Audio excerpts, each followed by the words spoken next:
ये आकाशवाणी गोरखपुर है। अब रउआ सभी सोनी निगम से समाचार सुने।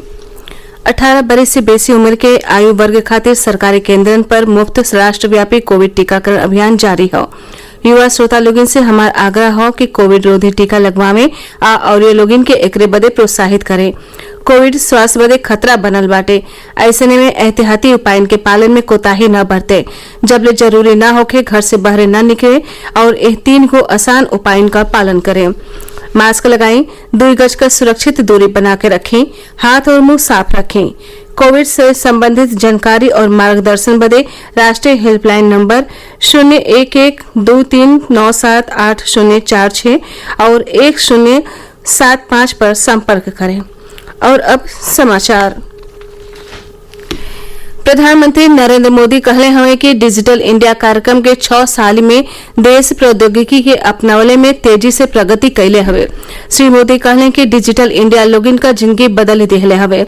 डिजिटल इंडिया के 6 साल पूरा भइले के मौका पर एगो समारोह के संबोधित करत प्रधानमंत्री कहले कि डिजिटल इंडिया के मदद से न्यूनतम सरकार और अधिकतम शासन का सपना पूरा हुई।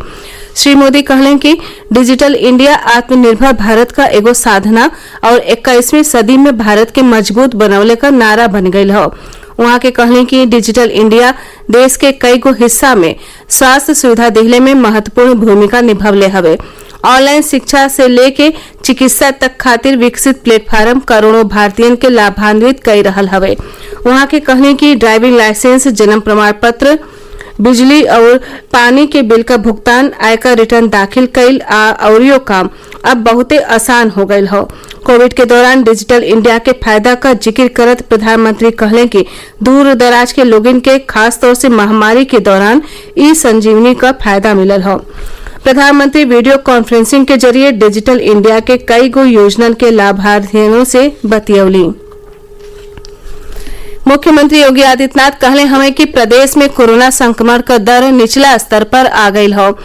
प्रदेश के 72 गो जिलन में कोविड संक्रमण का नया मामला इकाई में आ रहा हमें। मुख्यमंत्री आज लखनऊ में कोविड-19 बदे गठित टीम के बैठकी के संबोधित करत रहले।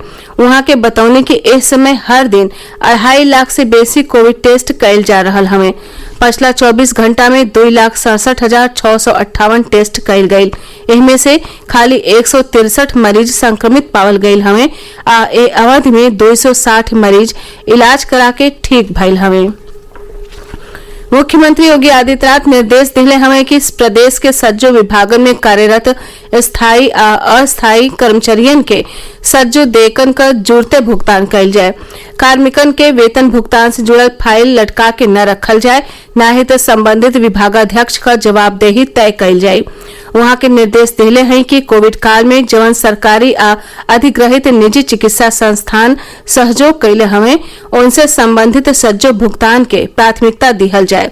चिकित्सकन, नर्सन, हेल्थ वर्करन और फ्रंटलाइन कोरोना योद्धा लोगिन के देकन आ मृतक आश्रित लाभ आदि के प्रकरण का निपटारो जुड़ते कैल जाए। मुख्यमंत्री योगी आदित्यनाथ कहले हमें कि कोरोना संक्रमण से दिवंगत भइल लोगन के श्रद्धांजलि देवे खातिर सज्जो ग्राम पंचायतन में स्मृति वाटिका तैयार करावल जाए। एकरे अलावा राम वन गमन राही पर अलग अलग जगहिन पर रामायण काल के वृक्ष का वाटिको स्थापित करावल जाए।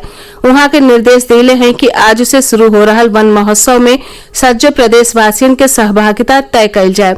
एकरे खातिर लोगन के प्रेरित कैल जाए। सतही 4 जुलाई के पूरा प्रदेश में एगो बढ़हन कार्यक्रम कैल जाए। सरकार 2021-22 के दूसरका तिमाही में राष्ट्रीय बचत पत्र और लोक भविष्य निधि के लेके लघु बचत योजनन पर ब्याज दर में कौनो बदलाव नाही कैले का फैसला कैले हवे। वित्त मंत्रालय कहले हवे कि लोक भविष्य निधि पर 7.1% और राष्ट्रीय बचत पत्र पर 6.8% का वर्तमान ब्याज दर जारी रही। अगला 25 जुलाई से परंपरागत कांवड़ यात्रा शुरू हो रहल बाटे। श्रद्धालुअन का बढ़हन संख्या इस यात्रा में शामिल होके उत्तराखंड और बिहार में जलाभिषेक बदे जाला।